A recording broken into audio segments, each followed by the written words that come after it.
Hello friends, आप सभी का आज की इस टॉपिक में स्वागत है।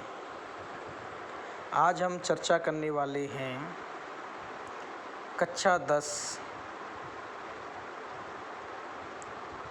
के पार्ट 6 के टॉपिक रासायनिक अभिक्रियाएं, केमिकल रिएक्शन।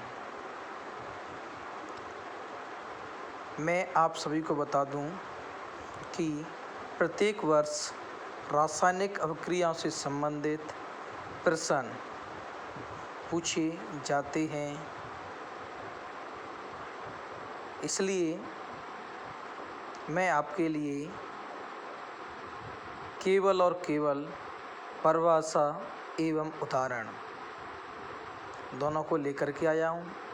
आप चाहें तो पेन कॉपी लेकर के बैठ सकते हैं और साथ ही साथ नोट कर सकते हैं रासायनिक अभिक्रियाओं की परिभाषाएं और उनके उदाहरण एग्जाम्पल। तो दोस्तों, मैं आपको बता दूं कि रासायनिक अभिक्रियाएं बहुत अच्छा टॉपिक है। केवल और केवल आपको यह वीडियो पूरी देखनी है। आप पर सभी अभिक्रियाओं की परिभाषा और उदाहरण आपकी उंगलियों पर होंगे। मैं आपके बीच स्टार्ट कर रहा हूँ। सबसे पहले हम समझने की कोशिश करेंगे कि रासायनिक अभिक्रिया किसे कहते हैं। मैं आपको बता दूं दोस्तों कि वह अभिक्रिया या वह परिवर्तन जिसमें कोई नया पदार्थ बनता है। यदि किसी क्रिया में नया पदार्थ बन रहा है तो उसमें रासायनिक अभिक्रिया संपन्न हो रही है। या मैं आपको सीधे बता दूं कि हमने पिछली क्लास 9th में पदार्थ के परिवर्तनों के बारे में चर्चा की थी। भौतिक परिवर्तन और रासायनिक परिवर्तन। भौतिक परिवर्तन किसे कहते हैं? यदि पदार्थ के केवल और केवल भौतिक गुणों में ही परिवर्तन हो रहा है तो उसे हम बोलेंगे भौतिक परिवर्तन। जैसे कागज को काटना, लकड़ी को काटना, सलाद आदि सभी परिवर्तन कैसे हैं? भौतिक परिवर्तन। रासायनिक परिवर्तन, यदि किसी पदार्थ के भौतिक गुणों के साथ साथ उसके रासायनिक गुणों में भी परिवर्तन हो रहा है तो उसे बोलेंगे हम रासायनिक परिवर्तन। रासायनिक परिवर्तन में नया पदार्थ बनता है। तो मैं आपको बता दूं दोस्तों, सीधा है कि रासायनिक परिवर्तन को ही रासायनिक अभिक्रिया कहते हैं।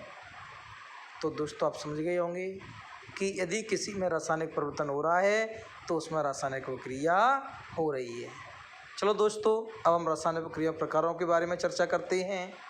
सबसे पहले हम चर्चा कर रहे हैं संयुग्मन अभिक्रिया। कौन सी अभिक्रिया? संयुग्मन अभिक्रिया, जिसको हम संयोजन अभिक्रिया भी कहते हैं। जैसा अभिक्रिया का नाम है वैसे ही उसकी परिभाषा है।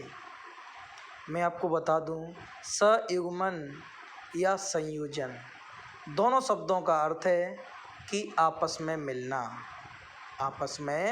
मिलना। तो यदि हम इसकी परिभाषा इसके शब्द के अर्थ के आधार पर लिखें तो क्या परिभाषा बनेगी? देखो दोस्तों, यह परिभाषा बनेगी कि हम परिभाषा लिखें, वह अभिक्रिया जिसमें दो या दो से अधिक हव कारक मिलकर एकल उत्पाद बनाते हैं तो उसे सयुग्मन अवक्रिया कहते हैं। कौन सी अवक्रिया कहेंगे? सयुग्मन अवक्रिया। अवकारक तो दो हो या दो से अधिक हो और उत्पाद क्या हो? एकल हो, एक ही उत्पाद बन रहा हो, तो उसे हम बोलेंगे सयुग्मन अवक्रिया। जैसे इसका हम बिल्कुल सिंपल सा उदाहरण लिखें, C+O2। यदि सीधा सीधा बोलें, कार्बन को जलाने पर हमें उत्पाद के रूप में CO2 प्राप्त होती है। तो आप देख रहे हैं कार्बन और ऑक्सीजन दो अभिकारक हैं, लेकिन उत्पाद CO2 है। इसका मतलब है कौन सी अभिक्रिया है? सयुग्मन अभिक्रिया है। देखिए, सयुग्मन अभिक्रिया में उत्पाद के साथ साथ ऊष्मा भी निकलती है, इसलिए ऐसी अभिक्रिया को हम ऊष्माक्षेपी अभिक्रिया भी कहते हैं। चलो दोस्तों, सेकंड हमारी जो अभिक्रिया है वह अभिक्रिया है हमारी अपघटन अभिक्रिया। कौन सी अभिक्रिया? अपघटन अभिक्रिया या अपघटनीय अभिक्रिया। तो दोस्तों आपको बता दूं, हमने पहली वीडियो में समीकरण, रासायनिक समीकरण संतुलित करना सिखाया था। एक बार आपको पुनः आपको बता दूं, अभिकारक वह होते हैं जो अभिक्रिया में भाग लेते हैं, उत्पाद वह होते हैं जो अभिक्रिया में बनते हैं या अभिक्रिया में बनने वाले नए पदार्थ को हम उत्पाद कहते हैं। तो हम बात कर रहे हैं अपघटन अभिक्रिया। वह अभिक्रिया जैसे इसका नाम है अभिक्रिया का, वैसी इसकी परिभाषा है। अपघटन अभिक्रिया या वियोजन अभिक्रिया वह अभिक्रिया जिसमें एक अभिकारक हो, वह अभिक्रिया जिसमें एक अभिकारक अपघटित होकर मतलब टूटकर एक से अधिक उत्पाद देता है तो उसे अपघटनीय अभिक्रिया कहते हैं। जैसे उदाहरण में CaCO3 कैल्शियम कार्बोनेट, इसको यदि हम गर्म करेंगे तो हमें दो उत्पाद प्राप्त हो रहे हैं, CaO और CO2।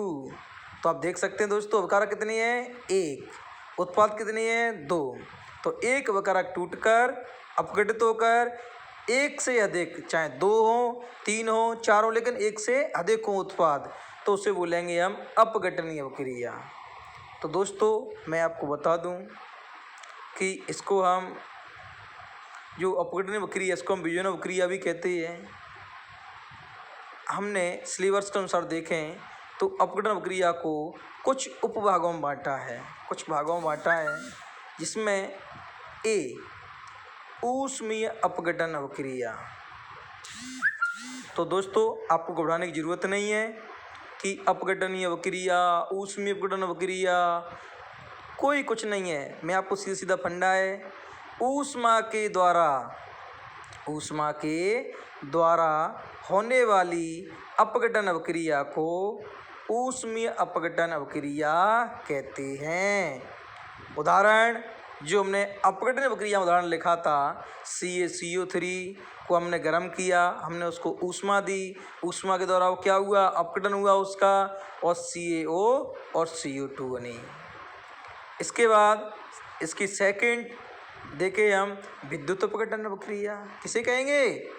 विद्युत के द्वारा होने वाली अपघटन अभिक्रिया को विद्युत अपघटन अभिक्रिया कहते हैं, जिसका उदाहरण बहुत ही सिंपल है, जल का अपघटन या जल का विद्युतीय अपघटन। तो जब हम जल को विद्युत की उपस्थिति में, क्योंकि जल को तोड़ना आसान नहीं है, इसको हम विशेष विद्युत के रूप में या विद्युतीय अपघटन के द्वारा हम इसको तोड़ सकते हैं। किसमें? H2 और O2 में, हाइड्रोजन गैस और ऑक्सीजन गैस में। तो इससे हम यदि विद्युत के द्वारा हो रही है अपघटन अभिक्रिया तो उसे बोलेंगे हम विद्युत अपघटन। प्रकाशीय अपघटन अभिक्रिया, प्रकाश के द्वारा होने वाली अपघटन अभिक्रिया को प्रकाशीय अपघटन अभिक्रिया कहते हैं। उदाहरण सिल्वर ब्रोमाइड को जब हम प्रकाश की उपस्थिति में अपघटित कराएंगे तो सिल्वर और ब्रोमीन बनेगी। तो आप देख सकते हैं सब में एक एक अभिकारक भाग ले रहा है, उत्पाद एक से अधिक बन रहे हैं। तो सभी अवक्रियाएँ अपघटन अवक्रियाएँ हैं, लेकिन किसके द्वारा हो रही हैं उसी का नाम दे दिया। चलो दोस्तों, नेक्स्ट हमारी जो अवक्रिया है विस्थापन अवक्रिया। हमें घबराने की ज़रूरत नहीं है, जैसा अवक्रिया का नाम है वैसी ही उसकी परिभाषा है। तो दोस्तों आपको बता दूं कि विस्थापन अवक्रिया, विस्थापन का सीधा अर्थ होता है अलग करना। विस्थापन मीन्स अलग करना या अलग होना। तो दोस्तों पहले इसकी परिभाषा देखें, फिर हम इसकी जो उदाहरण है उसको देखते हैं। वह अवक्रिया जिसमें एक तत्व अभिकारक दूसरे यौगिक अभिकारक के तत्व को विस्थापित कर देता है तो उसे विस्थापन अवक्रिया कहते हैं। तो आप समझ गए होंगे दोस्तों, वह अवक्रिया जिसमें एक तत्व अभिकारक, कोई एक तत्व अभिकारक है और दूसरा अभिकारक कैसा है, यौगिक अभिकारक है। तो एक तत्व अभिकारक है वो दूसरे यौगिक अभिकारक के तत्व क्या कर रहा है, विस्थापित कर देता है, अलग कर देता है। विस्थापित मीन्स अलग करना। तो आप देख रहे हैं उदाहरण में Zn जिंक एक अभिकारक तत्व विकारक हो गया, CuSO4 यौगिक विकारक हो गया। तो Zn Cu से तत्व क्या कर रहा है, विस्थापित कर रहा है, अलग कर रहा है। तो आप देख सकते हैं Zn प्लस CuSO4, तीर के बाद आप देख रहे हैं ZnSO4 प्लस Cu। Zn ने Cu को क्या कर दिया, रिप्लेस कर दिया, हटा दिया। तो इसे हम बोलेंगे विस्थापन अवक्रिया। क्या बोलेंगे, विस्थापन अवक्रिया। इसके बाद चलो दोस्तों अगली अवक्रिया हम देखते हैं, दो विस्थापन अवक्रिया, double replacement reaction. Double replacement reaction, दो विस्थापन अवक्रिया। जैसा इसका नाम वैसा ही इसकी क्या होगी, परिभाषा। विस्थापन में एक तत्व दूसरे को क्या कर रहा था, विस्थापित कर रहा था। दो विस्थापन में दो जगह विस्थापन हो रहा है।